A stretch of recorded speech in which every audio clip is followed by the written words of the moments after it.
Hello guys, welcome to another video.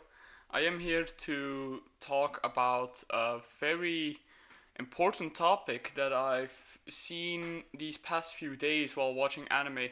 Now please don't go away, this is very important if you watch anime, and if you don't, just watch my other videos, they are interesting as well. But anyways, um, so I remembered when I was watching the zero point 0.2 second domain of Mahito, and there was one comment that said, "Oh, go to 020 or 021. There is a frame of no, you can see Sukuna's face there, like Sukuna's Heian era form face." Now, if you haven't watched the manga, sorry for that, but that's a spoiler alert. But if you go frame by frame at 20 seconds or 21 seconds around there, and you go frame by frame, you can do that with, I'll show the two buttons on screen. It's M and dot comma. I'm not sure how it's called, but okay, yeah, because I got an Azurti, really annoying, I know. But when I went frame by frame on that episode, I saw, of course, I told you, Heian era Sukuna face. I'll put it up on screen, but the more interesting part is about these impact frame guys is that there are more examples of this. I'll give another example. That is, do you remember Garp versus Aoki? I'm not sure how you spell his name. Okay, Ice Guy. I'll just call him Ice Guy Dio from now on. Dio, Dio Ice Guy. But if you saw that fight, if you go frame by frame where they both clash each other, when they like both raise their fists against each other's face, like punch each other's face. If you go frame by frame on that episode as well, there is this dab up of Aokoji, or no, it's Ice Guy. I promised you guys to call him Ice Guy. Ice Guy and Garp dapping up in their prime.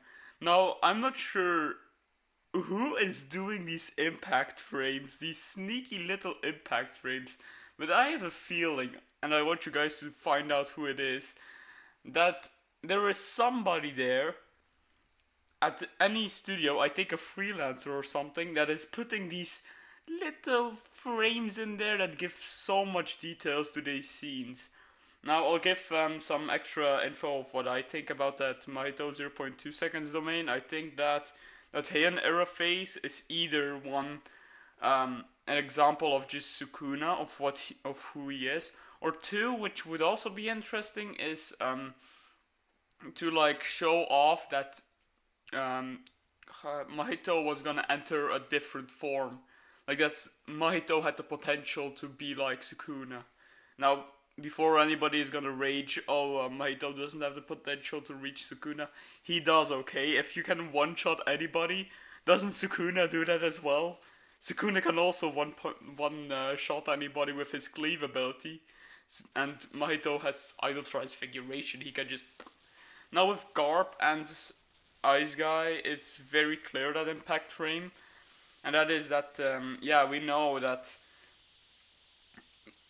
they used to be really good friends. It was like pupil and master. We knew that, so it was like a way to like show that they both had this kind of greeting.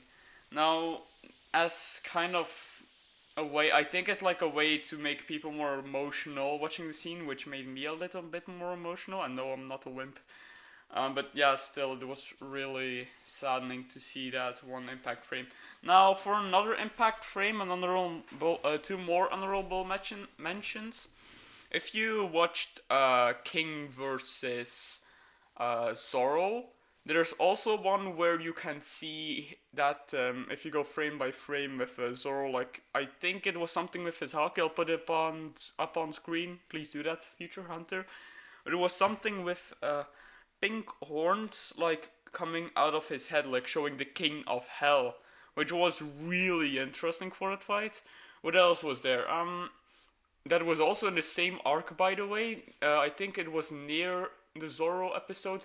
Luffy clashing with Kaizo, Dragon Guy. I'm gonna call him Dragon Guy.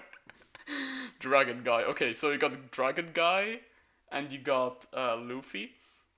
but they both clashed once, and when you looked at their impact frames, you had all Luffy's gears, but the most interesting part was that it wasn't inside.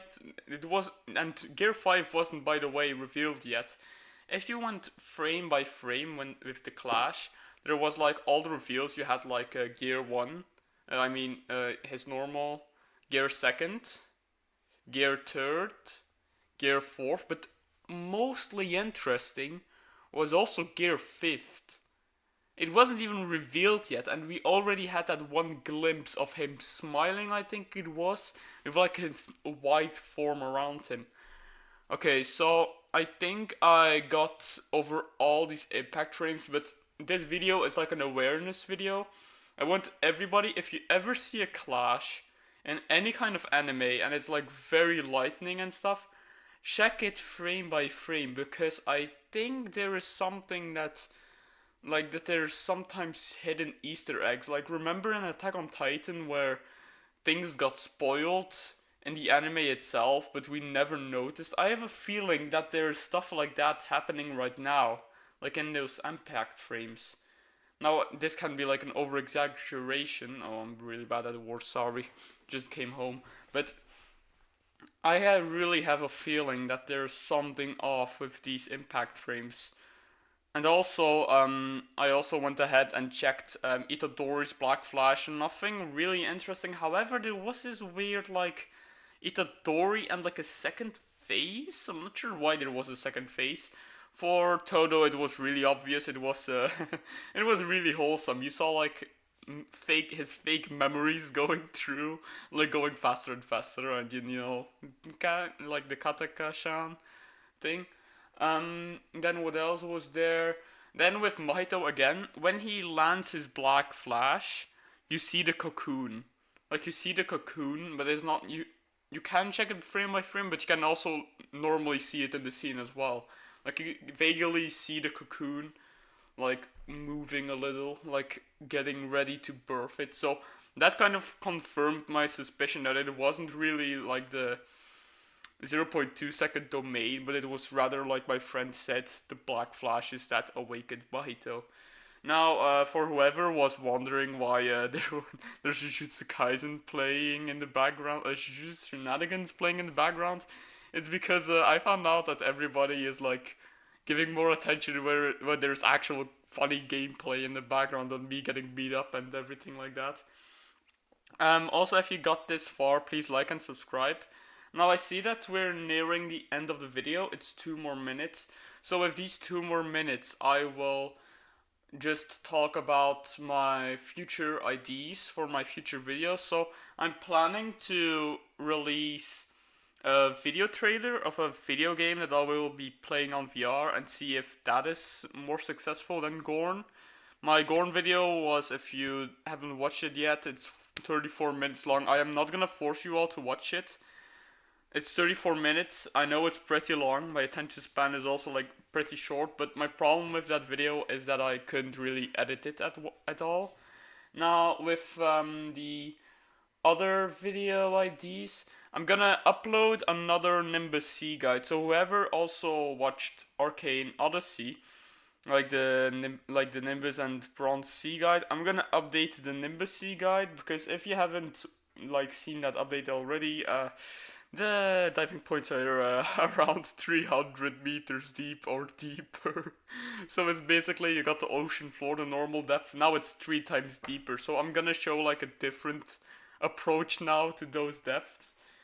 Yeah, I'll show that in a video. And what else do I need to say? Yeah, just casually like and subscribe if you like this video.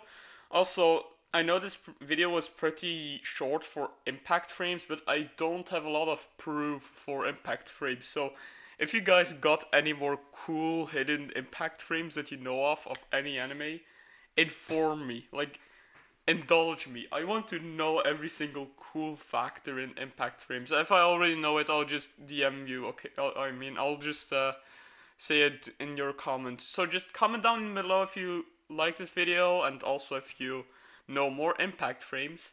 And else, see you guys in the next video. Bye bye!